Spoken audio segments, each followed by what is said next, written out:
So I've been very famous. What I realized is that fame is not about you. The group picks you to represent something that they want to feel. With millions of fans, countless awards, and a career spanning over 15 years, MI remains the most influential voice in African hip-hop.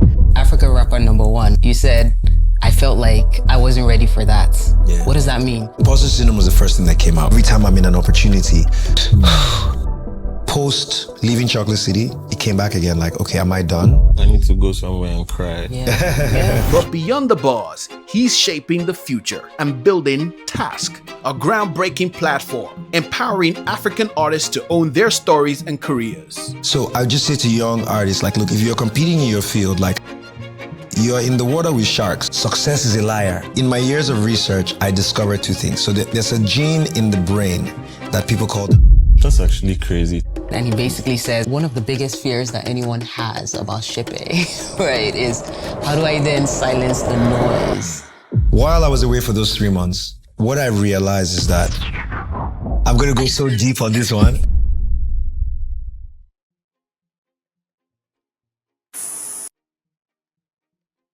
Today on Creatorium, we have one of the most defining voices in African hip-hop.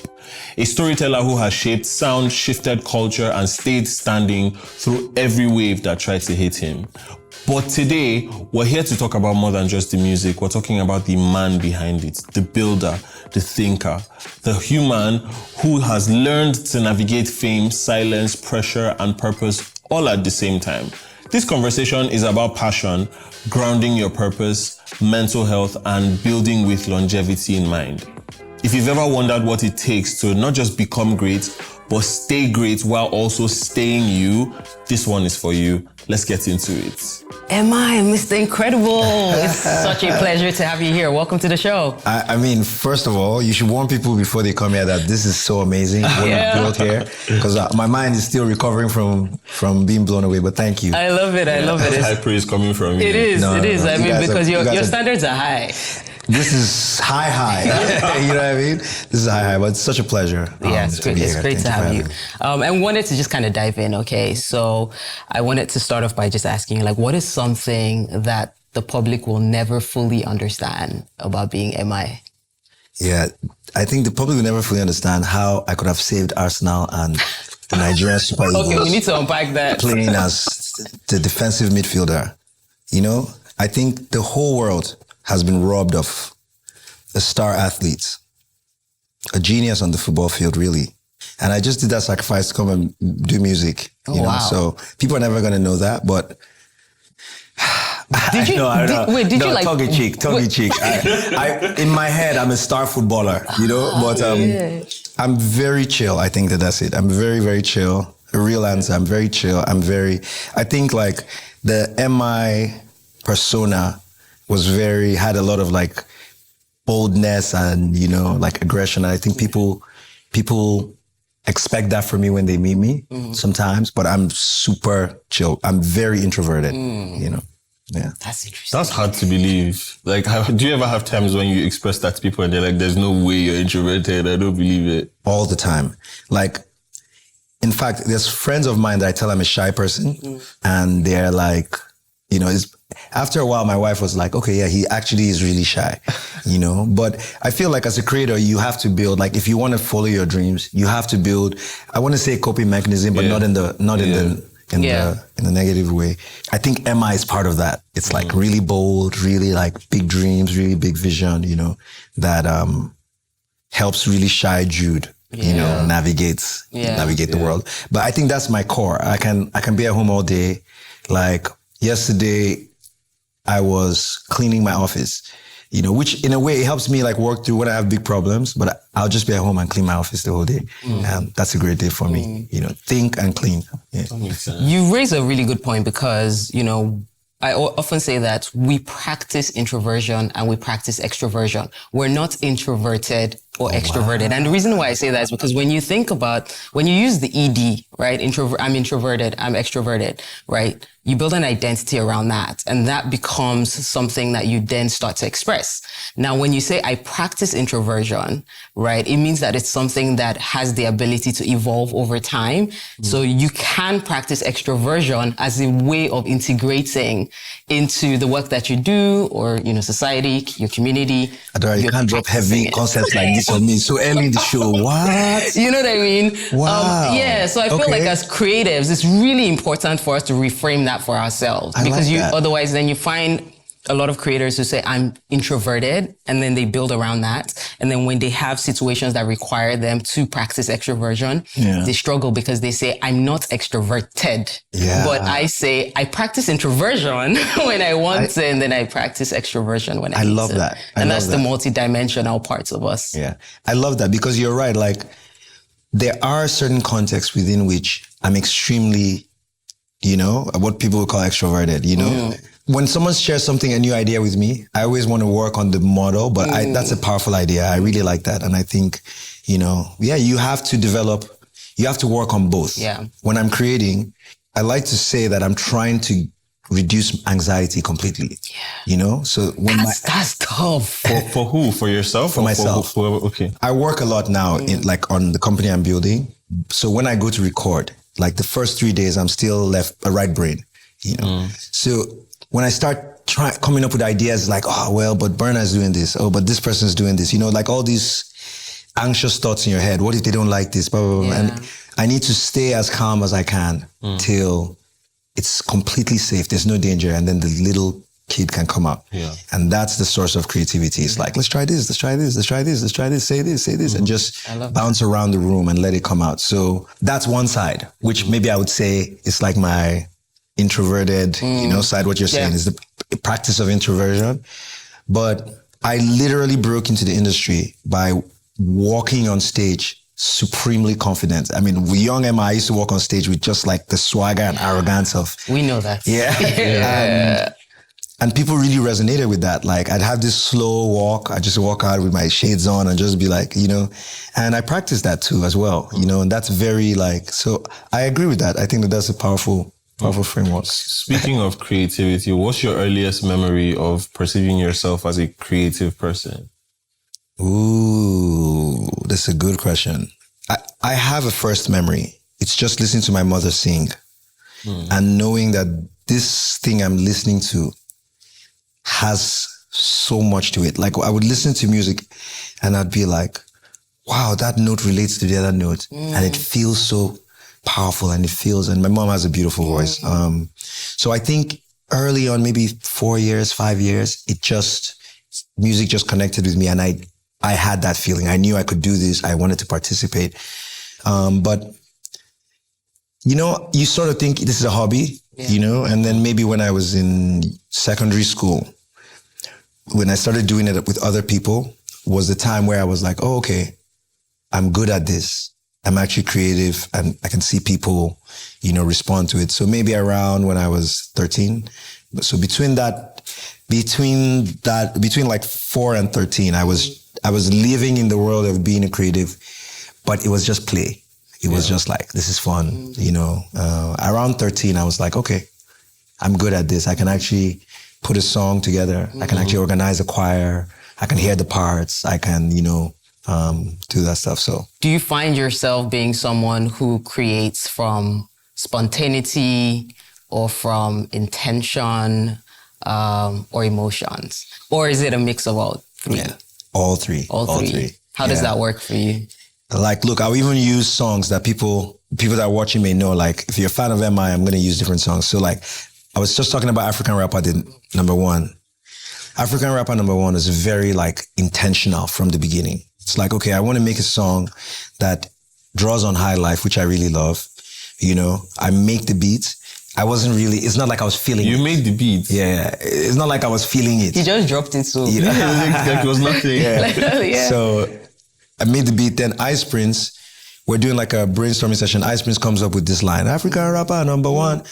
To be honest with you, this is early in my career. I was not prepared for that statement to be attached to my name, But when we heard it, we're like, okay, this is something, you know. Then I'd met with Flavor, and Flavor and I were trying to like, you know, do something together. We'd met a couple times, and we're like, okay, let's do something. And he came in, I played him like 4 songs. I don't even think African Rapper #1 was what I wanted him to do. He listened to it, he jumps on that. Then for like 4 months, I'm trying to figure out how to put the rap on it. You know, it took me a long time. Let's jump from that to another song, which is like Spontaneity. There's a song called Imperfect Me on the same album, MI2. And Imperfect Me, I wrote it in like top to bottom, 3 verses in like 15 minutes. You know, it just, I sat down with the guitar, sometimes some people never stammer. It just flew out of me. And then I think the middle space between that is sort of like, so you can have a spontaneous moment, you can have very technical, I worked on it, and then there's like emotional, like 1 Naira, my first girlfriend. I had this sustained period of being like, forget these other guys. My first Naija babe, no, not my first babe, but my first Naija babe, forget all these guys. Yeah. That guy has a car, you know, and I really lived in this like, you know what I mean? Like, hey, baby, believe in me, you know, till I get there. When I started making the song, I could always just return to that emotional core and just write the song from that, you know? It wasn't like spontaneous, but it was about an emotional center. Your job is to be like a master of your craft, you know, and be able to like carve stone, marble, granite, whatever, into beautiful sculptures and develop so many skills and so many, you know, methods of being able to achieve that, you know. Let me add just one bit, because that's how, especially in music, that's how they exit you. It's like you fall in love with the sound, you become really good at it, but the sound is going to change in 3 years, you know? So in 3 years' time, if you now need to start learning a new craft and you've not developed those skills of like, hey, I can go to the studio, I can work hard, I can grind through, I can be, when I started recording the Chairman album, I remember like all the young kids in the room were like, you sound terrible, you know? And I had to like, okay, what does the new sound like? Like, where do I go to? How do I listen? How can I learn? But all that was developed when I was younger, having the skills to be able to break through a wall or walk through a door or have the person come outside and talk to you. You know, those three pathways. That's super powerful. When you were speaking now, you just mentioned how Africa Rapper #1, you said, I felt like I wasn't ready for that. Yeah. What does that mean? Did you feel like you were not prepared, or did you feel like it was imposter syndrome or something? Imposter syndrome was the first thing that came out because, you know, rap is ultra competitive. Yeah. So to make a statement back then, African Rapper #1, like this is not like... Yeah, like that's the ultimate statement that you can make. I was saying in Obanikoro then, it's not like Obanikoro Rapper #1 or like Lagos rap, it's like Africa. Yeah. At the time, it's like...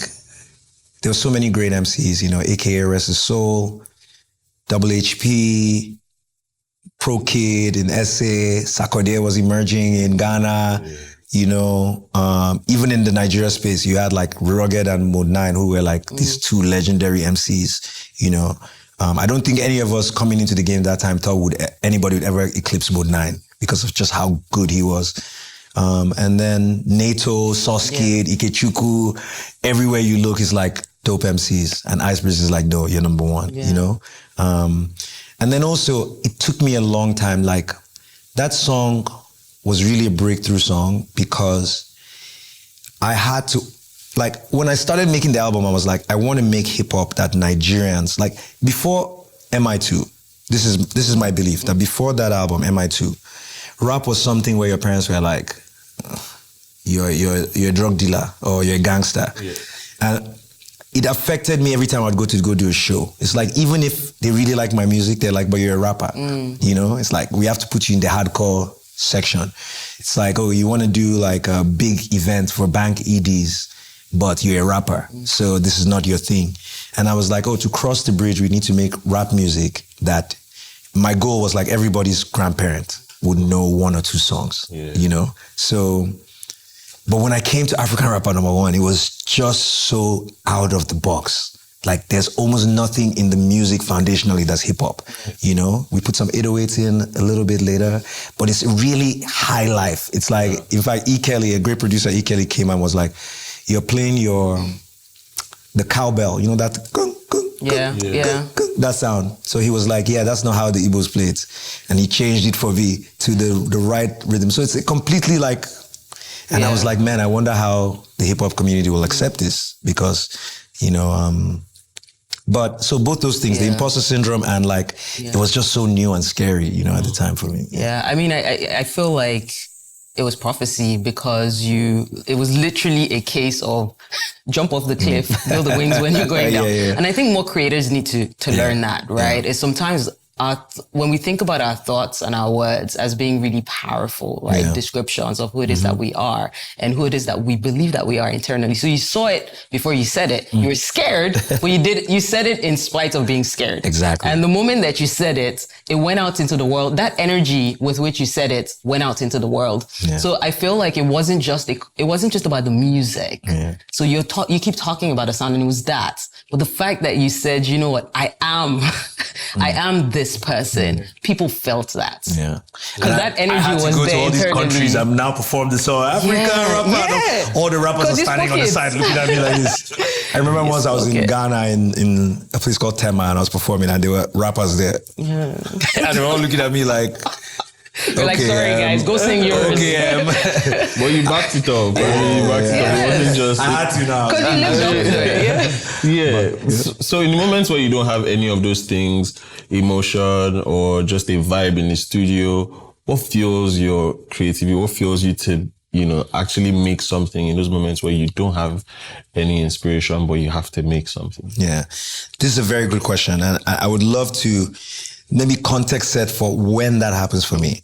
So the two, either you have writer's block, which is like, maybe you're empty, you know, you're just creatively empty.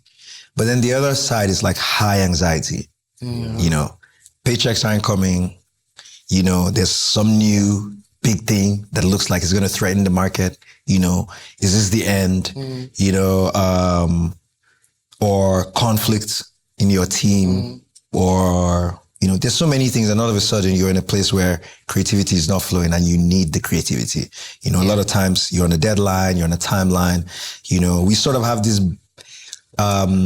like the corporates sort of look at the creative sector as like they are serious ones. And I feel it's because a lot of times people are having to draw from creativity when they're empty or when anxiety is high, you know? So my own process in that moment is to reduce anxiety. Like, go back to being free. Go back to being unafraid, whatever that means.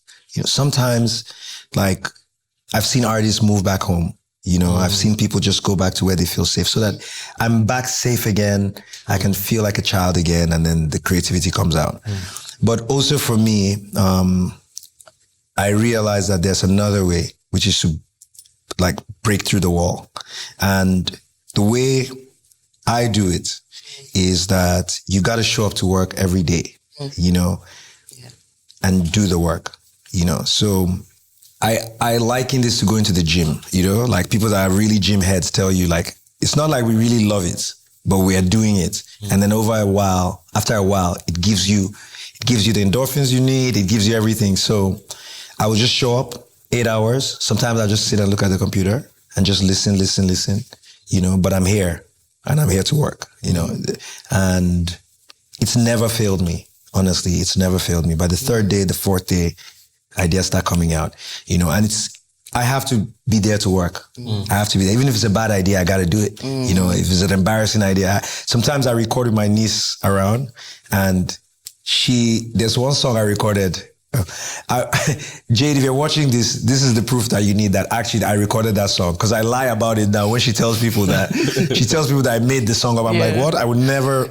I'm like, I make her the person that's lying about it in jest, but like, it's those bad songs, it's those bad ideas, it's those like moments of like, it's the things that people never hear, but I show up and I do it. And just like going to the gym, what you did is yours forever. Like you don't lose by putting in work. You only gain, even if the gain is not visible to you in the moment. Even if you never put it out, even if nobody ever sees Exactly. it. Yeah. There's a chapter in Fisher's book, Think, where he talks about the masters of the opposite, right? And he basically says that if repetition breeds mastery, right? For every time you do not repeat the thing that you want to do, you become a master of the opposite. So for every time you say to yourself, I want to be... So this is what you guys have been listening to here every day. For every time you say to yourself, like, I want... from this school drop.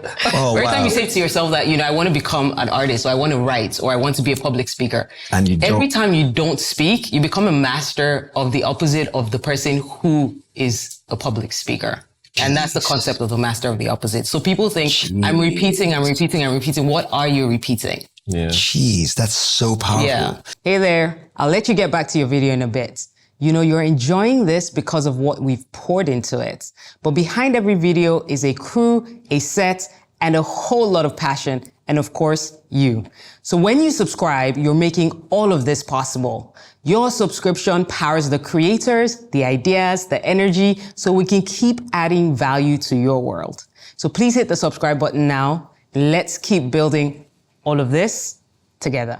I think for us in the creative sector, the power of what you've said is that there's so many people that become like a relic of their dreams. Yes. It's like, I could have made it if, and like you became a master of that by not acting. Yes. That's really powerful. Yeah. Something you said stood out to me. You said 3-4 days you hit something. That's crazy. Staying on one thing for 3 days. It's people who stay on one thing for 1 hour and it's like, it's not working. So I want to know how you define resilience, how you know when it's time to just let this thing go. It's been long enough. Yeah. But 4 days is crazy to me, and if you don't wait that 3-4 day period, you don't hit the water that comes out on the 4th day. Yeah. But you could also have given up on the 3rd day. So how do you know when to stop and what to push more for? Yeah.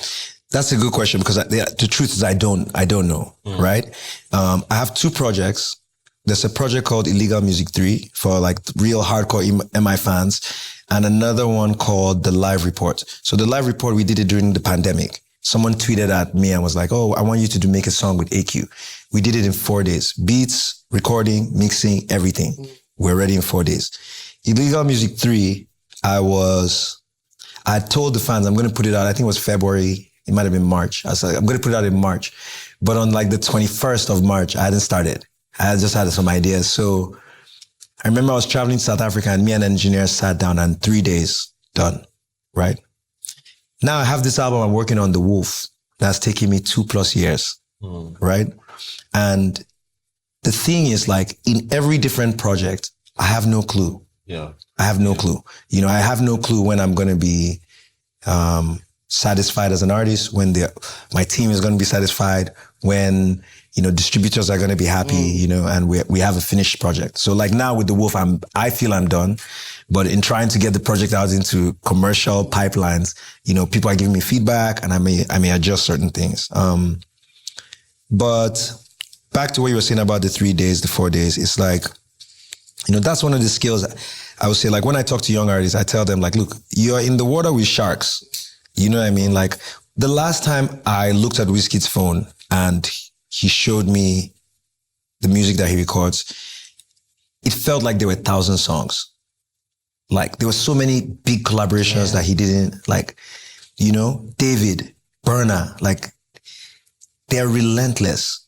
These are people that they're going hard every day, and it shows. It produces a very resilient, a very confident, artist. And so I would just say to young artists, like, look, if you're competing in your field, like have a good sense of what the top person does to be there, And then like when I was coming in the game, I use this analogy, as a shorter guy, when I was younger, I used to walk with all these like tall people that just take strides. So I came up with this mental thing that like, if I want to walk faster than somebody, I first of all need to match their steps. You match their steps. And then if I just accelerate a little bit, like it's a weird thing I used to do as a child. I just match people's steps and then start accelerating. So the first goal is just do what the person that's leading is doing. Just catch up with them. you know. And to me, it applies in the creative industry. Like, if you think you're a young artist and you're like, look, I'm going to blow, and I have put out 2 songs in the last year, you know, I've recorded 10 and I'm very talented. Great. But Black Bones, this is a great example. When I met Black Bones and I was trying to get him on a deal, I asked him, how many songs have you recorded? He sort of looked at me really weird. And he was like, what do you mean? Do you mean this year? And I was like, yeah, this year. I said, because no one had ever asked me that. Most young artists, when I ask them how many songs have you recorded, they have a number, 30, 50. And he was like, well, this year I've recorded like 300. Oh, wow. And he opened his laptop.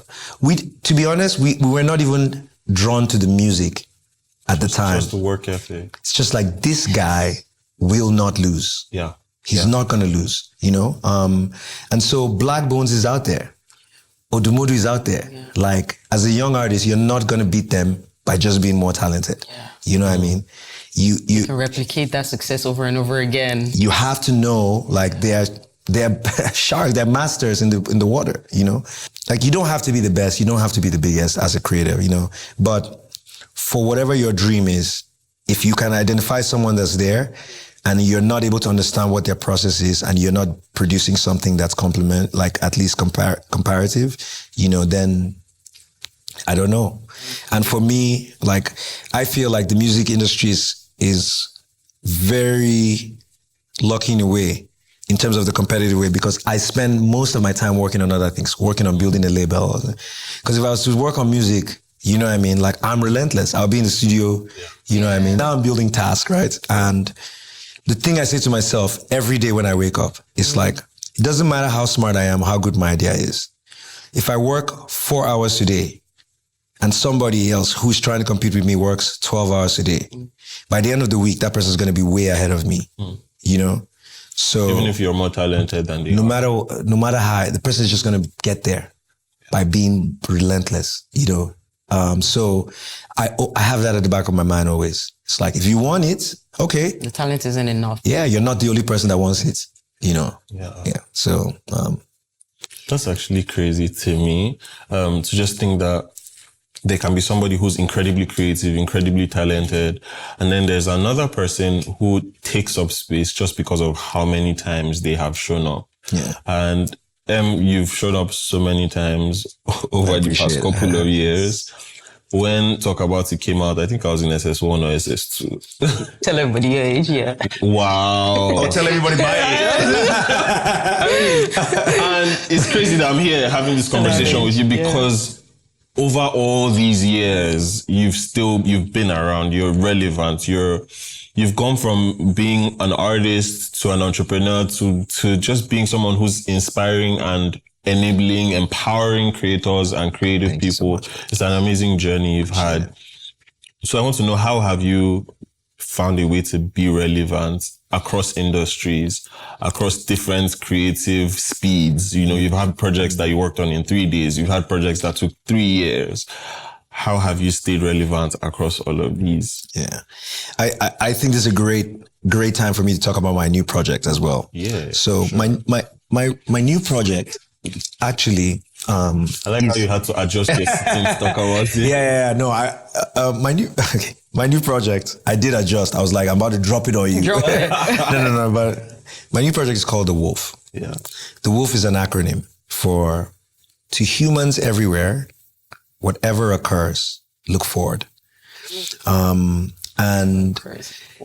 the reason why is because over the last 4 years, when I exited Chocolate City as CEO, I had the real crisis of creativity, of being a creator. Do I even want to do this? You know, there have been a couple times where I was like, okay, you know, and you know, the thing about our brains is that when I talk about anxiety and reducing anxiety, is that when anxiety is really high, it will connive to convince you that you shouldn't do anything, even something that's so easy to you, you know. So the truth about it is that whether creator or not, just as a human being, you know, life is going to twist and turn you, you know, and you just have to look forward and keep moving.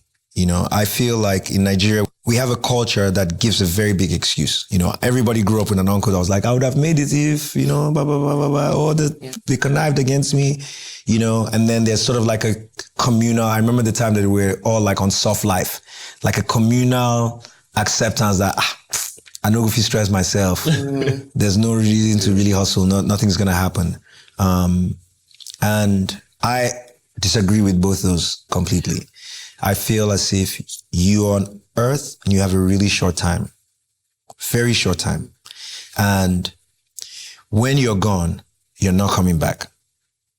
And your time is yours to do whatever you want to do with it. So you could either be like, I'm going to stretch myself so that the day they're burying me, I'm done. I did everything. Everything I wanted to do, I'm done. And when Kobe Bryant died, I remember that day I was just like, this is a guy who for 40 years, he wasn't even super talented as a basketball player, but he was like, I'm going to be the greatest basketball player. Then he went and met Michael Jordan, who was the greatest, and was like, I want to be the greatest. Teach me everything you know. Michael Jordan didn't want to teach him. He was relentless. Teach me. And he became arguably the second greatest shooting guard. He left immediately. He was like, I'm going to become a creator. He went and, in his first year, he won an Oscar for building an animated film and voicing it and putting it out there. And he was just getting started. So that's my approach. It's like, look, I'm leaving here empty, you know? And the second thing about me as well is like, look, I don't believe you should work on your passive project, you know? Like, don't work on the thing where you're like, I'm definitely gonna like succeed at this, you know? But the project that really scares you, the project where you're like, if I could do this, you know, if people that come around me, they know I'm going to be like, look, what are you afraid of doing? That's what you should spend your time doing. Because if you did it, you yourself, that's watching yourself, you know, there's something I was reading the other day that said, you know, like you've always been observing yourself. Like when you were a child and things happened bad to you, you were there, you were watching it. Yeah. You were listening to how you felt, you know, and that you've always been there watching yourself and you're the one putting on the show. So I would rather put a show that's like, hey, we're going to change the world. We're going to change everyone's life. I'm going to make an indelible impact. You know, I'm going to, and you go for that. Whatever that is to you. Some people that's like big businesses. Some people that's social impact. Some people that's a creative art, a creative project. But I encourage everyone to say like, do the big thing, do the scary thing, because you don't have a lot of time. Yeah. Like, do it now. That's powerful. Yes. Yeah. And be done, and then you can rest, you know. Yeah. And the human race sort of relies on that. You know, we were just chatting earlier today about how like we've all inspired each other here. Yeah. Like I've been inspired by Adora at the time when she was putting out content where she was talking about like how whatever occurs, look forward moment, you know. I was watching that. You know, I've seen you selling like you, one of the narratives I always see, maybe that's not the main narrative, but I always see about you is like, you talk about how you started sharing, like, and it just became a thing. Like, you know what I mean? By just looking forward and it keeps evolving, you know what I mean? And all of a sudden now it's like, in many ways, I feel like you've created an industry. Maybe I'm wrong. Maybe I don't know the full context. I don't mean to piss people off. You know, like people come to rap and I'm like, I don't know. But from my perspective, I look at you as one of the first people globally that was doing what you're doing, you know, maybe Simon Sinek, you know, like other people around the world. But that's the thing I feel we're here to do, you know. We're here to be so exceptional through exceptionally overwhelming odds, you know, to slay the giant, you know, and when you do so, everybody else on earth moves forward because of that. It's so interesting to me that even though the question was about relevance, you didn't mention the word relevance at any point. You've just simply talked about how you continue to give yourself away. There's something Andy Stanley says, that the value of a life is measured by how much of it is given away. And it's just so beautiful that in the process of continually trying to give yourself away and give more to the world around you, you end up being relevant because you're needed. Yes. You know, you're solving problems that exist. You're reaching out to people. So it's not, would you say it's not one of those things that people should think of as, how do I be relevant? And just rather think, how do I give more? So I've been very famous. I've been one of the most famous people in Nigeria. And what I realized is that fame is not about you. The group picks you to represent something that they want to feel. You know, so you're as much a victim of it as you are the creator of it. You know, and this is very important because sometimes the group is not picking you even while you're exceptional. Yeah. You know, this is what happens to most creators. And so it's like a little bit of cognitive dissonance. It's like, I'm being excellent, but I'm not relevant. Using that word. I'm using the Nigerian context of relevance because relevance is an outcome that is determined by people who you can't control. You know, you can't control them. You can't control that. And as an artist, you know, there's something Jay-Z said. He said, it's hard to be Bobby Brown because to be Bobby then, you have to be Bobby now. And the understanding of it is like, look, one goes with the other. The valley and the peak go together. You know, if you're at the peak, the valley is coming. You know, if you're at the valley, the peak is coming. You know, both of them are, even a better quote is Rudyard Kipling's poem, If. He says, if you can meet with both triumph and disaster and treat both imposters the same. It blew my mind. It's like, success is a liar. Failure is a liar. You know, they're both lies. Like when you're on the top of the hill, everybody's hailing you. It's not true. When everybody's telling you that was really whack, it's not true. Both are not true, you know. And I would just say to people, like, the relevance is not as important as the mission. You know, the mission is what's important. And for me, it returns back to like, when you were 5 years old, when you were 6 years old, when you were just discovering what the world was, you told yourself, you made yourself a promise. You knew very clearly, I'm here to do this.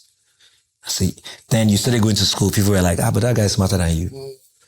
Oh, you failed. Come, kneel down here. You are stupid. Bah. So then the world starts trying to tell you all these things. It's not going to be possible. That's not the way the industry works. Oh, you need to move to Lagos. So all of a sudden all these structures come in. But if you can return back to yourself and remember what you're here to do, just work on that mission. You know, at the end of the day, the most important person that you need to be relevant to is the 3-year-old version of yourself. Because everybody else could be happy with you. But if that 4-year-old version of yourself is like, but look how you out here holding yourself for this attention, you're not going to be happy. You're going to be deeply depressed. I need to go somewhere and cry. Yeah. You know what I mean? You'll be deeply depressed. We see it all the time. Yeah. You see very successful people that are very unhappy because the audience of one, the most important person, that little child is like, what are you doing with the life I have? This is my life. This is not what I came here to do. Yeah. Yeah. And I think that's one of the, beautiful things that I really love about your journey. Like, I've watched you be on this journey of becoming. You've become great, but then you've also stayed great. Wow. And the heaviness of these compliments. no, it's true. It's real, it's true, yeah. right? Even if you haven't always felt great, right? You have stayed great. And when we qualify greatness, we're not talking about what people would consider relevance or the metrics or any of those things. It's the fact that you have had resilience, right? It's the fact that you've been passionate, you've been creative. Even when you've had your moments of creative droughts, you've always picked yourself up. There's been moments where you've gone through the personal development phase, right? And you're still going through it throughout the course of your life. What do you feel is harder, becoming great or staying great? I think you answered the question because you never stop becoming. So, okay, let's just use me as an example, right? So someone says to me, which I appreciate, hey, you're great. You know, okay. That's the person, that's back to the relevance thing. This person looking at you in their framework says you're a great person, but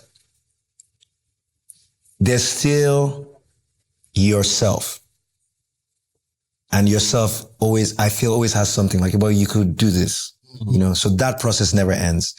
And I feel like that's the mission. Keep becoming. The other side of it, which for creators is real, it's like greatness, perceived greatness comes with like financial freedom. It comes with a lot of other perks as well, you know, and there's extreme difficulty there as well too, which is like continuing to, like, when you reach the top of the mountain, having the discipline to stay there, go down to a valley and climb up. Yeah. But I think that the becoming, because it's a lifelong process, you know, I think that's the difficulty to see yourself as an unfinished project all times, you know, and you keep building it. Yeah. Okay, so you were talking about reducing anxiety in your creative process, like that's your goal. Was there ever a fear of being forgotten, you know, in the process of, you know, chasing the mission and trying not to think about relevance, but also just doing what you love? Was there ever a fear of being forgotten at some point in the process? Yeah, of course. Ego is part of it's part of what takes you there. You know, like MI Abaga as a persona, you know, is not my complete person. You know, again, I was trying to describe other parts, shy, introverted, but definitely has a huge ego and it wants to be number one, wants to be dominant, works for it. And then you don't control relevance. So all of a sudden in the moment, maybe somebody else pops up, you know. For me, early in my career was my younger brother. You know, all of a sudden he starts making music and I can just tell this guy's incredible. You know, he's matching my steps and accelerating, And even before we got signed, I think my real crisis of this was before the world ever knew me, was like, I was sort of like the manager of the team but I also had my own career. But here's my brother, you know, and he's super talented. And, you know, every time I'm in an opportunity to be like, but you need to listen to my brother, you know? And there was a time where he even had a song called Bend Down Low, which ended up being on his first album. Yeah. When he put out that song early on, that song, like in our small community in Jos, was just the biggest song. So he became like the headliner, even though I'm like the older brother, I'm the head of the head of the team. And so it was, I think through that process, I really dealt with that fear of like, what if I never have my chance? What if, you know, post leaving Chocolate City, it came back again, like, okay, am I done? Like, is this the end of, you know, I was trying to be very practical. Like, is there something I'm going to do that is necessary? Like, you have Odumodu and Ladipo and all these guys now. Yeah, you can go and put out your music, but are you going to add something? Or are you just now like ego chasing? And in my journey at TASCK, like, you know, being TASCK has a strong tech element to it. So I'm technically like a startup founder. Yeah. Few times an investor has asked me like, so how are you making money now? Because they were like, is this I don't know how to get money, just say they start tech. Do you know what I mean? Like, you see, is it real? Right. That's why to me, like this, whatever occurs, look forward. Back to the mission is like, you know your mission and your only job, let me put, you know, like when Nigerians, if you've hired a lot of Nigerians, one thing that I think has happened to you is like, someone hasn't done the job, but they're trying to explain to you all the effort they put in. Yeah, I know. I did this, but you don't understand, and they get really hurt, you know? The audience for that is not the person you're talking to, it's yourself. Do you know what I mean? If you did the work and you failed, you know, hey, I did it. I reached the end. There's just no way, you know, I'm at peace with that. But a lot of times when someone's trying to defend themselves, because there's a part of them they know, like, I didn't do everything I could have done. Yeah. You know, my fear got the best of me, my anxiety got the best of me. And it's real. I face it too as well. So I have a mission and I don't have time. I don't know how to explain it to people. It's like, it's not even about, I just don't have time. Like, I'm going to be 44 this year. You know what I mean? I don't have time. If I want to build this thing, I gotta, like, as soon as I leave here, I gotta open my laptop in the car on the way back and keep working on it. I have to get a good night rest tomorrow to wake up and keep working on it, you know? And I feel that happens when you really understand what you're here to do, you know? So the lowering of anxiety, even at a life level, is to get back to your own self. What did I come to this place to do? You know, what can I do that no one else can do? What is it that if I do, the little me watching me will be so impressed. And I feel that gives you a little bit of purpose that's a little bit stronger than what other people have. I'll just add one more element to it, which is that to me, that fear of being forgotten, it shows up. Like the emotional core of it shows up to me in like little ways. Like I went to GTEx the other day, a tech conference as a speaker. I'm a startup founder, so in the context of that conference, I'm not MI. So they booked me everything. I'm flying economy. I get on the seats. I go there. All the speakers now who are now like friends of mine, you know, fans of myself who have businesses that are further along now, they're all flying business class. So here I am, the celebrity on the plane, sitting in economy, where fans of mine are sitting in business class, and I'm sitting in another community. And as an artist, you can even feel it when you're doing something and people are like, is this person supposed to be doing this? You feel it. You can, you know, we communicate through feeling too, as well as a race. And I understand that, like, the car you drive, the way you show up, like I'm the person that says, I've said in my lyrics, like how you arrive is how you are, you know, I can't remember exactly the line. Tucci, what's the line? How you arrive is the price you are. How you arrive is the price you are. You don't do any song. You don't remember. I don't remember the line, but what I would say is that for me, it comes back to what I was saying. I have a mission. I have a mission. If I need to walk through the gutter, if I need to sit in the toilet of the plane, everybody may not understand. They may try to judge me by another standard, which is like, this guy, he's supposed to be relevant and blah, blah, blah. There's something I'm walking towards. It has nothing to do with anybody here. It may, when I'm successful, hey, wow, you're a genius. You saw this coming. It may not. It's relevant to me because I don't have time. I got to work on it right now. I got to, you know, and so to me, that's it. Even as MI, I hadn't really always been in my center, you know, but over time, I spend a lot of time, you know, going to therapy, you know, doing things to really hear myself again, to really know who I am, who's Jude, and what does Jude want to do. And once I heard that, then the rest of it becomes less relevant. You know, as a human being, you still feel it. As you're speaking, you know, one of the things that kept coming to my mind was just the power of disappearance.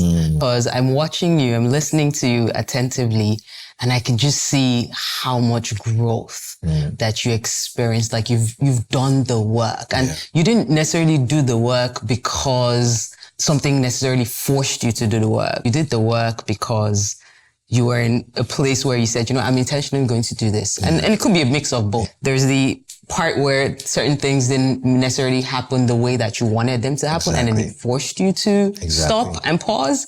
And in that disappearing, right, you've built something out of it. Some people never get out of that disappearance. People feel like, especially with creators, you know, you feel like you have to be on all the time, right? I need to be on scene. I need to be, you know, on point all the time. And so when they experience those moments where they need to disappear and be off scene, right? People crush, right? Yeah. And so it's heavy. And so I wanted you to just quickly speak directly, right? To creatives, right? When they are in that moment, of disappearing. I just want you to speak to the power of disappearance. Yeah.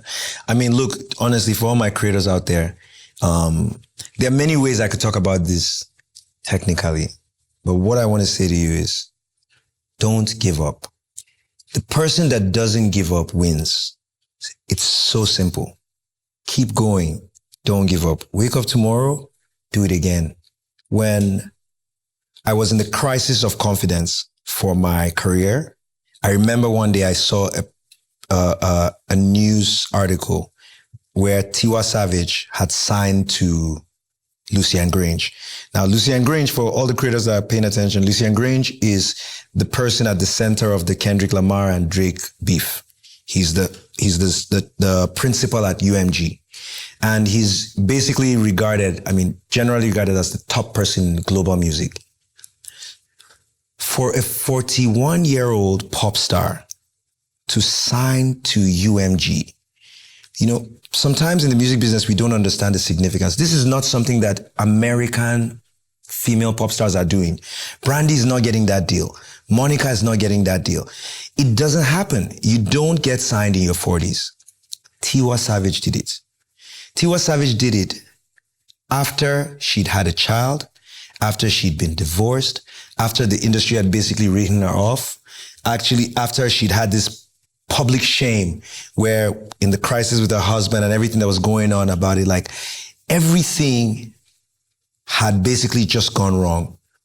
And she came back and she got something that, all these other artists that are getting signed after that, Tiwa is part of that story. Tiwa, all those deals from when D'banj got signed to Good Music, they all matter.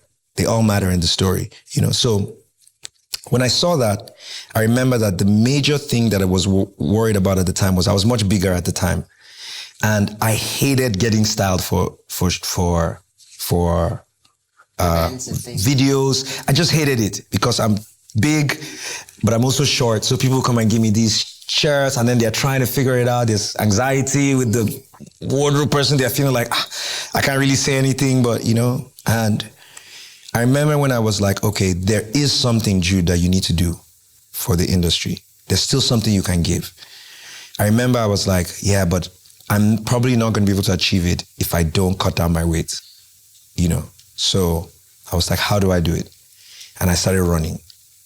And every morning you wake up, you put on your shoes. I run by myself. People around where I live in Lekki, they know I run every morning okay, let me not tell you. I run in the afternoon, wink, wink, at 7 something, but I just wake up in the morning and just start running. And 1 month, 2 months, 3 months, 4 months, started changing, And so, again, back to my whole album, The Wolf, it's for you guys, it's for every creator out there because it is difficult, but if you don't give up, you win.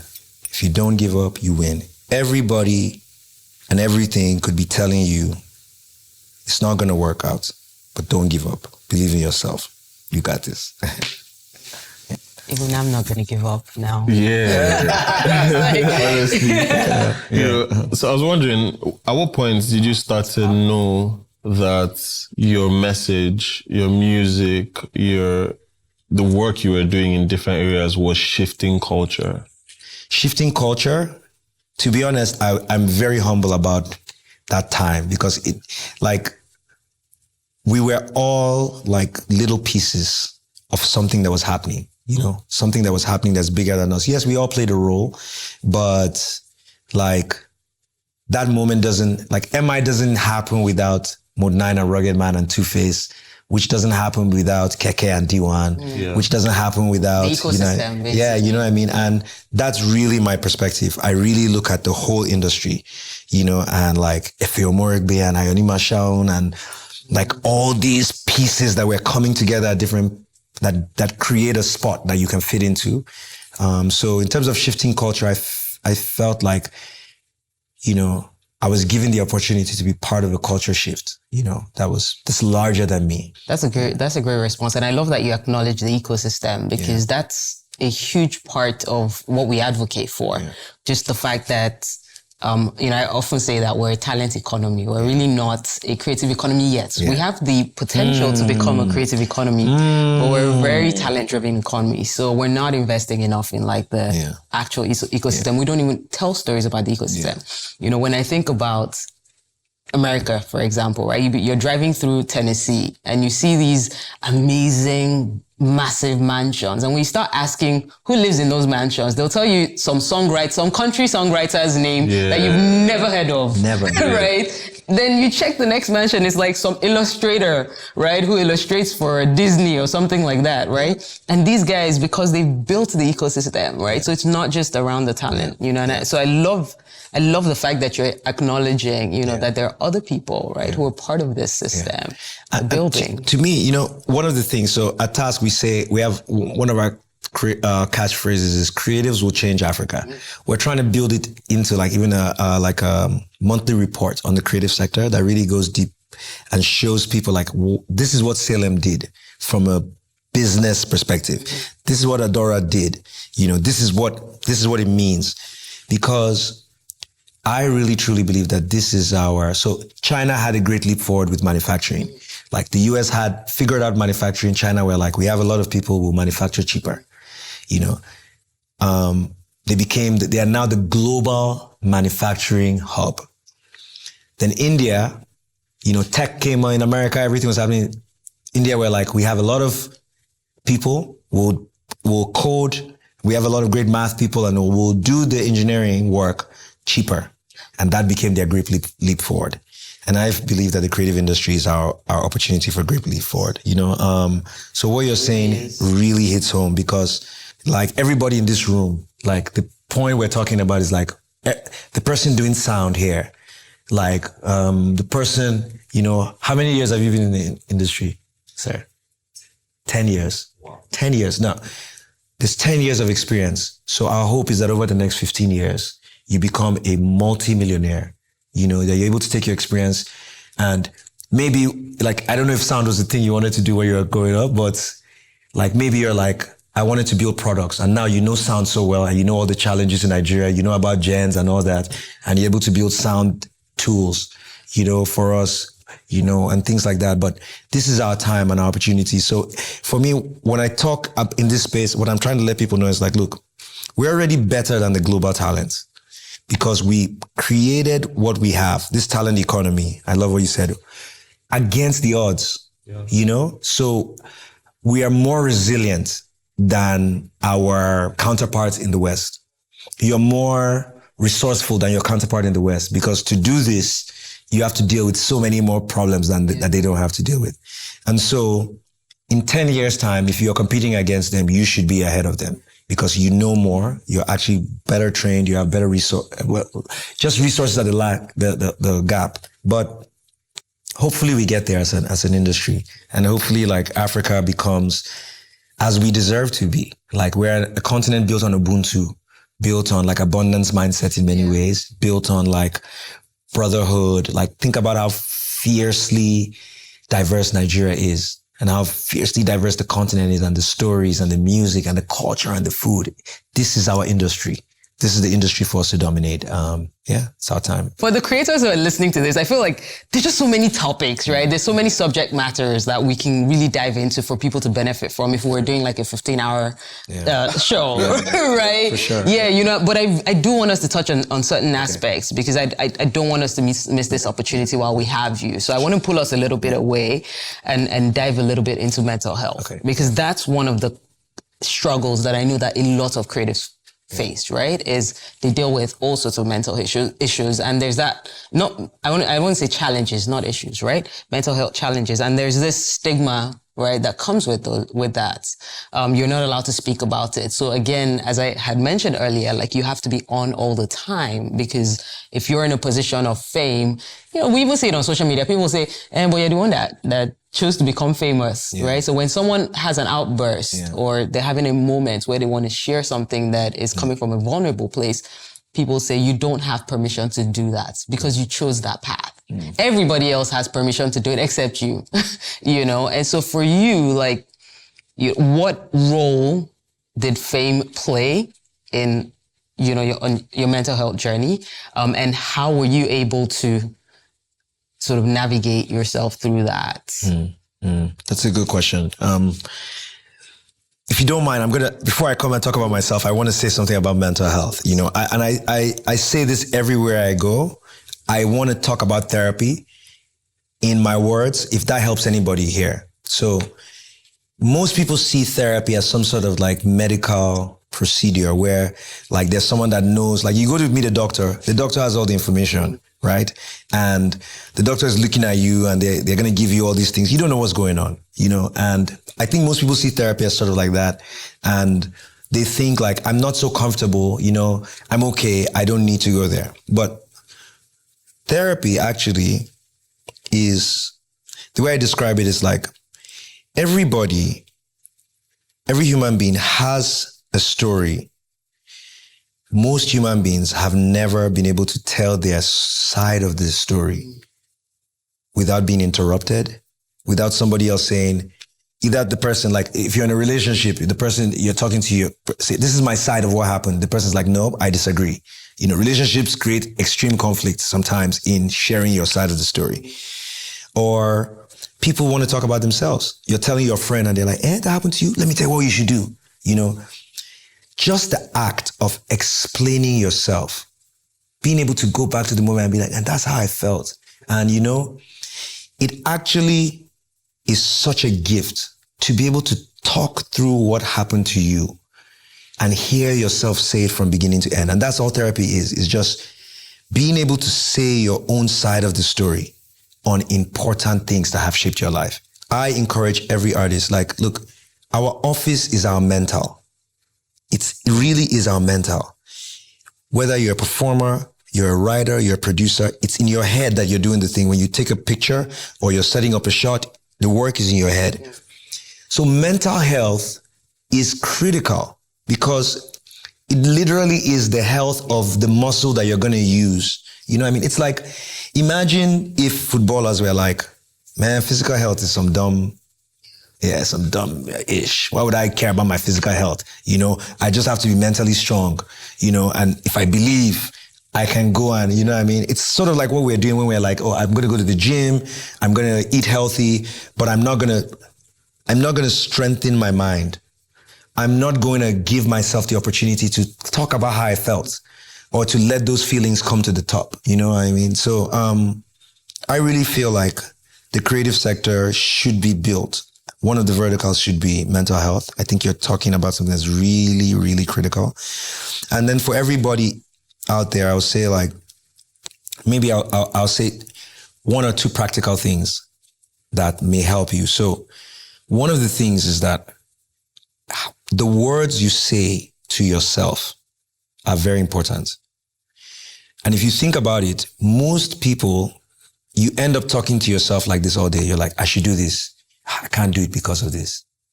That was stupid. Why did I do this? Yusef, you know, get sense. That's our inner monologue. Mm. Now imagine having a friend that's around you all day and it's just like, guy, what did you do?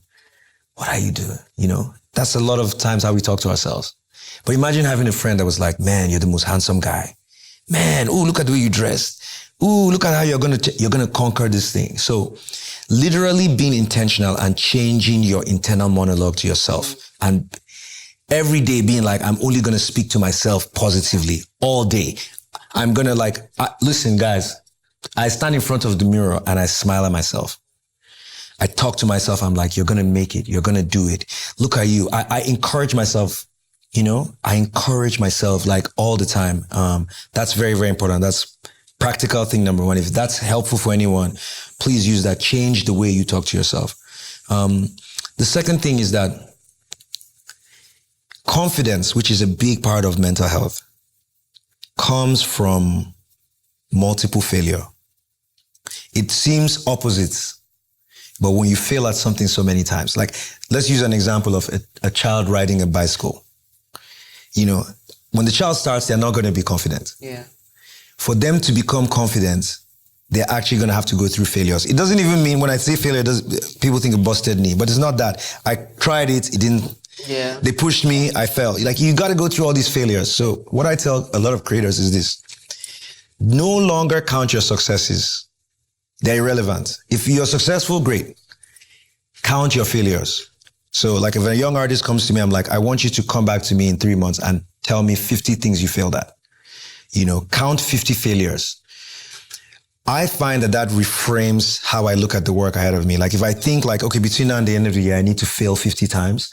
All of a sudden I start becoming more risk prone. Yeah, so you're experimenting more. I'm experimenting more because I need 50 failures. Like now my new success is to count 50 failures. So I need to write that proposal and it didn't work. Great, 1 failure. I spoke to that guy, networked, it didn't work. 2 failures. Bam, and you just count your failures. So on a month-to-month basis, count how many times you failed and try and grow that number. That's powerful. You know what I mean? And those two things I feel like can help your mind, like more importantly, go to therapy, I know that there's not so much access. There's an organization called the Neem Foundation, and they're non-profit. They're funded to provide resources. So, for this. So, and then, you know, another thing is like, if you had like a best friend that's not in the industry, you know, someone that you grew up with that's not even competing with you, Seth. You know what I mean? No, they're just in another world that you can just tell everything, you know, to just sit down with them. Like, look, 2 hours a month, I will listen to you. 2 hours a month, you listen to me, you know. No judgment, nothing. Just listen. When you're done, be like, oh, wow, I see your point of view. And just, you know, I think those things will really, really, really, really help. And so if there's anything useful for anyone out there, you know, some tools. But I would say like, yeah, mental health is, you know, I think a lot of what I've been sharing come from a place of the fact that I try to work on my mental health, you know, and you got to protect your own perspective, you know, your own perspective, and you got to keep that perspective sunny, you know, it has to be sunny in your head, you know, great weather. And that's your responsibility. Yeah. You know, to cultivate that. Yeah. And thank you for advocating for therapy. You know, I think more people like us need to talk about these things, right? So that people feel less stigmatized, right? When people talk about the mental health challenges or even like going to therapy, one of the struggles that they have is this dance between creating and healing, which is, oh, you know, like if I open up this wound, right, I won't have the headspace to be able to create. And so it's easier to keep it closed, right? Because then it's not going to disrupt my creative process or me building something, right? What does that dance look like? What has it looked like for you? You know, were you able to create during the healing process of some of these things? Great question. That's a great question. Ooh, that's a great question. This is a question I'm actually going to think about. Yeah, and I'm sure my answer, when I start thinking, I close my eyes. So please do. It's so important. Yeah, because pain is very inspiring and heartbreak is very inspiring. You know, truthfully, you can really write a lot when you're, you know, connected to your emotional core. And I feel like it's even like low anxiety, like the worst has happened. Now I'm dejected and you can write from that, you know, or I'm heartbroken or whatever. But how do you, I mean, I hear you, but I also realize that for some people it's destabilizing. Exactly. So you say pain is inspiring. For someone else, pain is destabilizing. So there's that fear of, I don't even want to touch it. Yeah. You know, so there has to be something that you've done to reframe it into becoming inspiring. Yeah. Do you know what I mean? Yeah. I mean, for me, I was going to say, but you saw where I'm headed to, which is to say, like, you know, this is something that a therapist told me. They said, like, when you don't deal with, like, when something happens to you and you have a feeling, right? Like, it's like you're in the water and somebody gave you a beach ball, you know, and you have to have the beach ball with you. So should you bury the beach ball in the water and then move on? Or should you carry the beach ball with you and walk in the water? If you try to bury the beach ball, it's going to keep popping up. And that's sort of what happens with our emotions. You know, it's like you try to put it in, it comes back up. You can't really comes back up. It comes back up. It comes back up in your meeting. You don't think I'm good enough. It comes back on your transactions, you know, and that your job is to like sort of like walk forward with it. So my own personal experience, because I love the fact that you asked about me personally, and I'll just share that, is that understanding myself more has made me infinitely more creative. It's made me less likely to be swayed by things that are not mission aligned, you know? And there can be some cognitive dissonance because I'm not chasing the same things anymore. You know what I mean? I don't really care about some of those things. But, you know, back to what we're saying, you are the vessel for your mission. Protecting the vessel, which mental health does, only helps you be more successful. Even like if you think about someone that's soldier on the warfield, sometimes you got to go to the infirmary. Yeah. Sometimes you got to rest. Sometimes you got to like be taken out of commission so you can fight on, you know? But take care of yourself, of which your mind is the most important. I haven't found that it's diminished my creativity in any way. It's actually powered it. And it's also given me a lot of great stories, like about myself, like to be able to see oh, okay, I started here and now I'm here. You know, now I can write about that and make a song about that or something. So, yeah. Speaking of writing a song about something, when you're writing a song, are you normally trying to paint a picture, create a story, or are you simply expressing yourself? Yeah. What's that process like? So all. I try to like, truly I'm in service of the song, you know. Sometimes I'll have a very strong idea.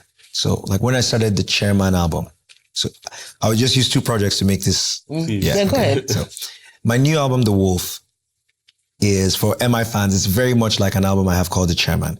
The Chairman, the tracks, there's 17 tracks, and all the tracks on one side are the exact opposite of the tracks on the other side.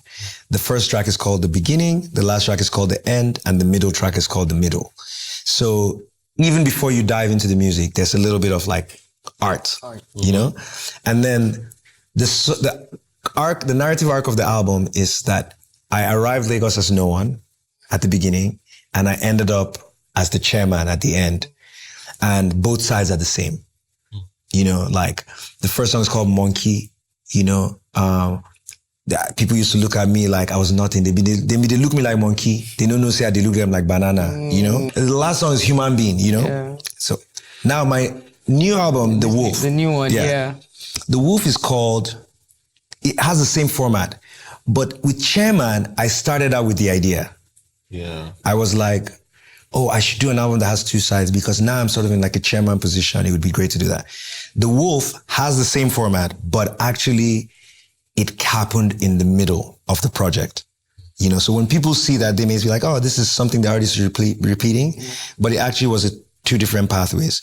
And I would just say, it comes back to being a shark in the water. Like for musicians that are out there, like, you know, I am like, you don't want to go into the studio. Oh, remember when Vector and I were going back and forth? Shout out to Vector. It's all peace and love, you know. But one of the things I knew in that period was like, look, if I get in the studio, you know, when I get in the studio, it's not going to be insignificant because I do this, you know. I produce, like, if you listen to that song, The Viper, everything about that I made myself. Everything. The music, the coin drop, everything, the samples, I created it. I do this, you know, and there are those artists that are out there that can really do that. So talking about my songwriting process, I'll say that I have the ability to use what's available to me, to use whatever God presents me with as inspiration when I'm in the studio. I've developed my skills to be able to start from there and make it something, you know. So maybe sometimes I'll start with the foundation, maybe sometimes it's an emotion, maybe I can find my way in there. So considering how the process is different from project to project, how do you know any song is finished? How do you know any project is finished? Also considering what you said earlier about how we're constantly becoming, you know, you don't ever put a full stop on a season of your life. We're constantly becoming every single day. How do you decide that, okay, this is done, I'm not touching it anymore? You know, my answer here is like a complex answer. I have 2 answers that are contradictory. You know, so the first answer is that you never finish, you run out of time, you know. So you're going to have a sense that's time, you know, it's now time and you need to wrap up. But then the other side, I have this phrase that I always quote that says, the goal of the artist is to create the definitive work that cannot be surpassed, right? And so at the same time, I'm working on that too as well. You know, I'm like with my album, The Wolf now, it's so intricate. Like there's so many layers to it that I feel when it comes out, people are going to be like, yeah, that's why I'm on earth, to create things that make you go like, wow, you know? It's a delicate dance between the 2. And I actually don't think that these things are meant to be linear. They're meant to be mysterious. It's meant to be a process for you as well too. Yeah. Which that the best way to do it is to go into it humbly, have your tools, be ready to do what you need to do, but be open to the experience, you know. The Wolf, I learned, like, you know, I named the album The Wolf like 3 months into it. And then it took me like 1.5 years to come up with the acronym To Humans Everywhere, Whatever Occurs, Look Forward. Even though that's what I'd been working on from the first from the first day. And only when I got there, I was like, oh, this is what it means. Oh, it was full circle. But unlike the Chairman album where I was like, I'm going to build this project, this was something I discovered, as I went along the way. So you've talked about finishing a song, shipping it out. You have a project coming up, you ship it out into the world. One of the biggest fears that anyone has about shipping, right, is how do I then silence the noise that comes, right, with people's opinions around your work? Yeah. What's that like for you? I mean, because, what's that dance between I'm creating because I really want to put out this project and this idea, and I'm also trying to serve my audience. I'm going to go so deep on this one. So in my years of research... Do you even care? No, I do. Yeah, okay, good. And in my years of research, I discovered two things. So there's a gene in the brain that people call the God gene. And basically the God gene has been such a part of our survival. Now, okay, if you understand like evolutionary theory, which explains how species survive over time and how that impacts human beings, part of the reason we were able to survive over time, which we've already referenced earlier on today, but before we had language and words, was because, like, for instance, if you get terrified right now, before you have the words to say what it is, we're going to all feel it in the room. Yeah. And so now we have words, that power is a little bit dulled. But if you're ever somewhere where you don't understand the language, you're going to see that sense will become very heightened again. You're going to be able to tell, like two people that don't speak the same language can still communicate because they can be like, I'm hungry. And the other person would, without even saying the words, you would understand, Yeah. Okay. Why is this important? It's important because human beings have the ability to transmit how they feel to you without even using words. If this ever happened to you with 3 people that were disappointed with you, you know how crushing that can feel. Now imagine it being 1 million people, comes back to mental health. You feel it. What these artists are going through when somebody sends them. I'm not even talking about like the really ugly things that social media has allowed people to say. Just walking into a room and people are like, is that what you're wearing? Or, we feel it. We remember being a kid and your parents' feelings, like, it's, you live or die by how your parents feel. As a young child, you're dependent on it. You're dependent on how your guardians feel. Now, this is very important because when you become a star, it becomes broadcast on you, and we don't talk enough about that. It was what you were saying. You were saying that they say, isn't all you wanted the fame? I didn't want emotional, like, tons of emotional weight on me, which is literally what you have to become. So it almost makes sense to see like a Burna Boy emerge on the other end, right? Like super confident, super like, or artists like wear shades all the time.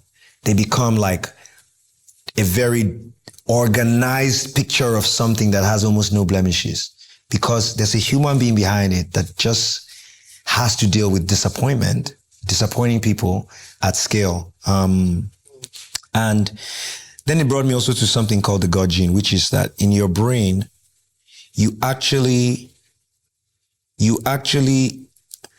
when you see something that inspires you, it fills you with awe. Like if you've ever been on a mountaintop, there's something that happens to you, or you're watching like a great athlete or a great musician do mastery, And social media also hacks into that because on one side, you're getting amplified negativity. On the other side, you're getting an amplified urge to copy because you're seeing things that are so awesome and the God gene makes you want to replicate what other people, it's like you see this amazing world and you want to worship God, you see this amazing artist and you want to do the same thing, you want to be like that thing. And so an artist is trying to find truth between these two massive beepers going on their head. Be like that person. And they're going to be disappointed with you. It's just going on all the time. Last year, when I was trying to record The Wolf, I went to Jos. I was there in Jos for a month and I went off social media completely. And it's so funny because I remember in August, there was a protest. That's how I got back on social media. And I was actually in a meeting, like 1 week to the protest, and they were like, so for the protest, we need to be, I was like, right. like, you didn't realize, I had no clue. seclusion. Yeah, and then I was like, okay, I probably need to have some presence on social media. But while I was away for those 3 months, my mission, Adora, was crystal clear. No distraction. If I wake up in the morning and I pick up my phone and just glance at social media, the red lights start going off again. You know, oh, look at what this person is doing. Why don't you do it this way? Or one comment that's negative, you know, that touches an insecurity you have. Maybe that insecurity is I'm not good enough. And the person's like, you know, Odumodu should have, or Ladipo won, you know, something. And it just, yeah, you're a human being. It just, they say the thing that reminds you of the pain that you've been carrying your whole life, you know? My new album, I have a song called Yourself, and we're just listening to it on the way here. I was working on the music. The lyrics are very simple. Protect yourself. Protect yourself. You must be strong. Forgive yourself. The road is long. And if you learn to be unkind, I love you still because love is blind, you know, and the idea is like, you have a mission and these are real threats. What you just talked about is a real threat. So you must guard yourself against it, you know, go to therapy, block out the data that's irrelevant, look only at the data that's very important so you can make it all the way there. Because just the same thing I was saying about a human being talking negative into your ear, like, you know, and truly at the end of the day, like one of the things I want everybody to understand is that when you excel at something that other people wanted to do, they have a choice. And most times what they're going to choose is to say, this person is only succeeding not because I'm not putting in the effort, but because of something else. And so negativity automatically emerges. Has nothing to do with how good you are.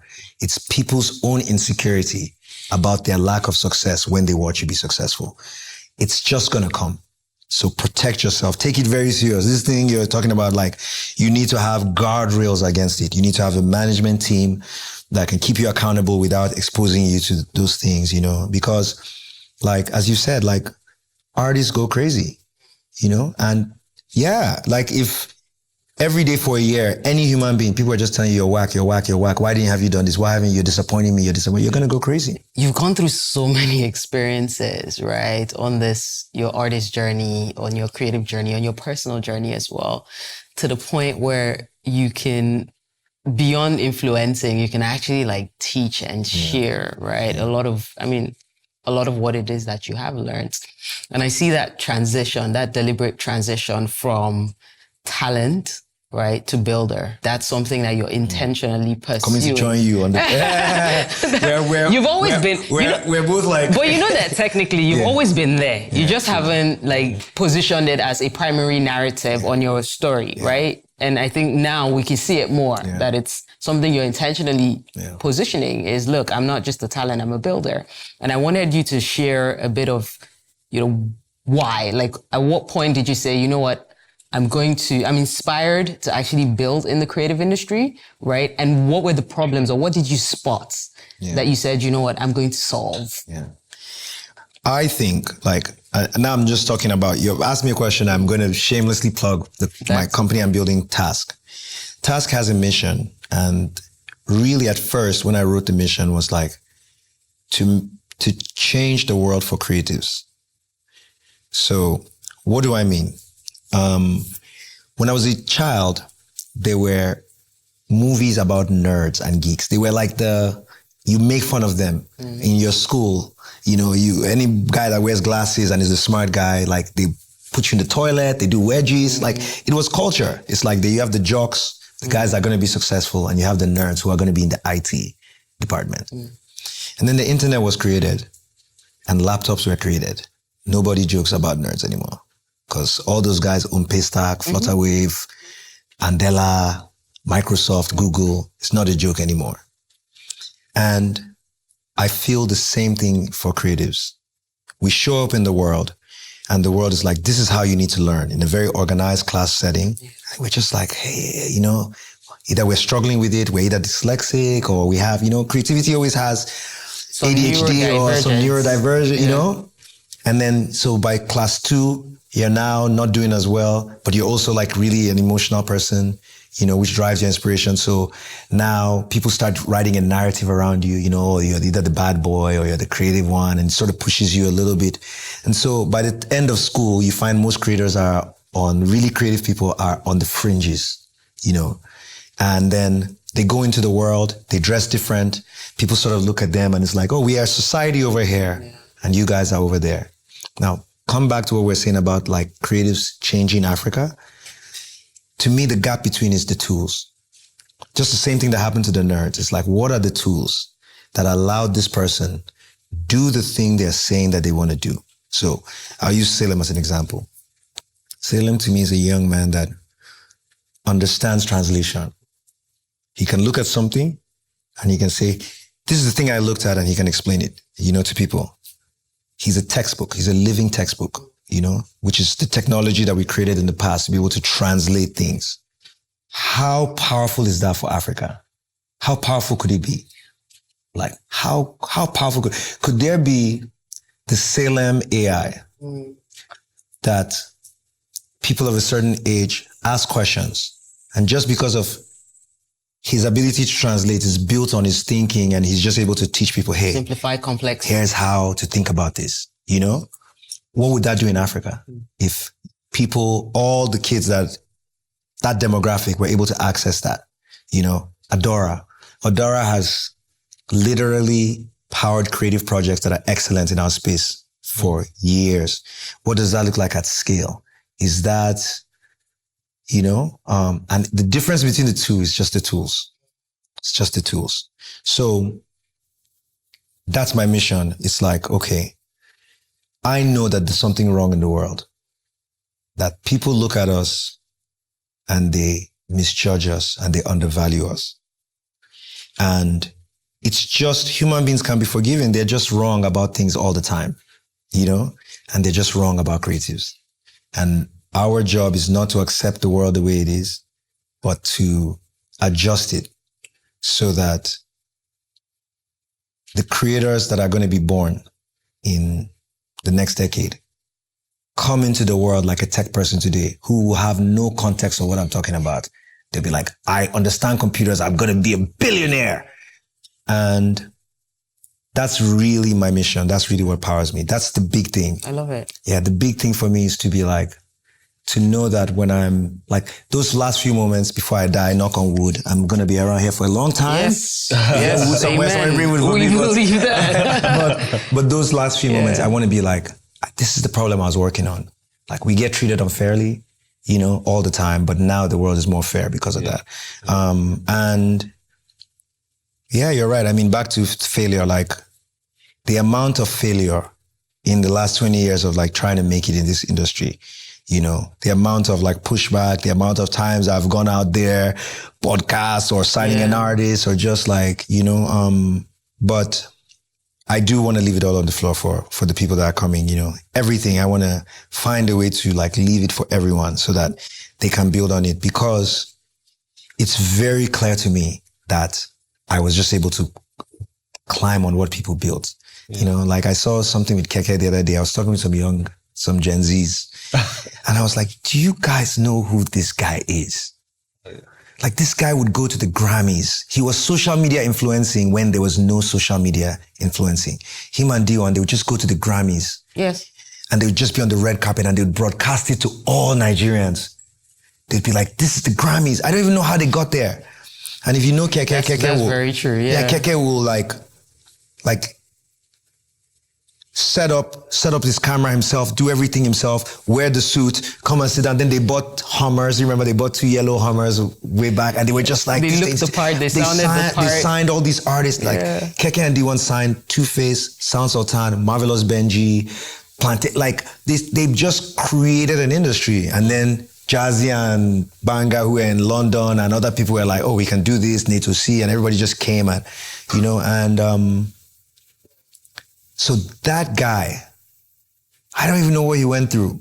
You know what I mean? I don't know what he went through, but that guy did something so amazing, and he changed the world. He put a ripple in the world that made it so that when I was 23 years old, I could come to Lagos and Kenny's music was already a thing. And other people like Audi were like, I want my own. And so we could collaborate. So I want to, having learned so much, you know, if I can accelerate the process, if I can make it easier, that's what I want to work on, you know, for other creatives. Because I think every creator out there knows, they feel it intrinsically what I'm talking about. You know, the disrespect, you know, when it comes to the value of what you've produced, you know, when it comes to monetizing that value, there's a disrespect about what you've produced, you know, and we need to correct that because human beings have gotten where we survive through stories, but we don't respect storytellers. You know, we disrespect our storytellers. Yeah, it needs to be fixed. Just to wrap this up, like, what would you change in the current creative ecosystem? I think the first thing that is clear to me is that the creative space thrives without like governments taking the lead. You know, that's how we got here. And it feels as if we're in a moment now where we need to be very clear that, hey, we are the leaders here. You know, we are the ones that are going to set, you know, hey, come listen to our needs and build policy around that. Don't create policy for us to live within because, so that's one thing. The second thing is, which is where we are at TASCK now we're trying to solve. It's like the gap between the resources a creator needs and the actual creator is just too wide. It's too wide. And we need to close that gap. So those are the two things I would change. And maybe, again, speaking to like the larger context, it's like, if you're a financier out there, if you're in the law firm, like, and you're African and you're working on the continent, I want you to know that generally across the country, across the continent, the African money didn't see the opportunity up until now. For whatever reason, we forgive you, but you didn't see the opportunity. We were coming, we're talking, you know, back to the disrespect. We're talking, we're pitching, you know, they look at the business plan and say, go away, your business plan isn't the same. Yeah, but hey, when in any industry has it ever been about the business plan? It was always about the product, you know? Now, I'm saying that to say, like, I want you to pay attention because we just got our artifacts back to our museums. Our African artists created something of exceeding value, and it was extracted from us and it was monetized in the West for centuries, and it's been returned. And because of a lack of African money in our space, we're repeating the cycle right now. African films, African music, African stories, African talent are being extracted. The talent is even the most insidious, where people that work within our space are now working for Western corporations. Their knowledge, their skills, their wins are going to be domiciled elsewhere. The taxes are going to be paid elsewhere. Get in the game now. Get in the game now. If we're going to secure this asset and secure this moment, we need corporate Africa to wake. Can you swear on this show? The F up. Yeah. Wake the F up. We are late to the game. Drop the arrogance that you have about the industries that you've worked elsewhere and stop trying to tell us what we do. We know how to do the thing. And if people are humble and they listen, they will understand what the creator is trying to say and they'll see the opportunity. But there cannot be arrogance on both sides, because if there's arrogance on one side, you're going to miss the opportunity, and instead we're going to have a conversation where people are being defensive. So I'm trying to speak really practically to people that are in the VC world, in the PE world, in the banking, especially in the legal sector as well, because I feel these are the most important to supercharging what we're doing. But then it's everything else. It's manufacturing. Like, millions of t-shirts can be sold globally. You know, millions of concert tickets can be sold on the continent for venues that will be built, infrastructure companies. People can come to hotels. Like, But it starts with the creators. And we need the support, but that's built on respect and a mutual understanding that we can secure the continent for Africa and that creativity can be our great leap forward. Whatever occurs, look forward.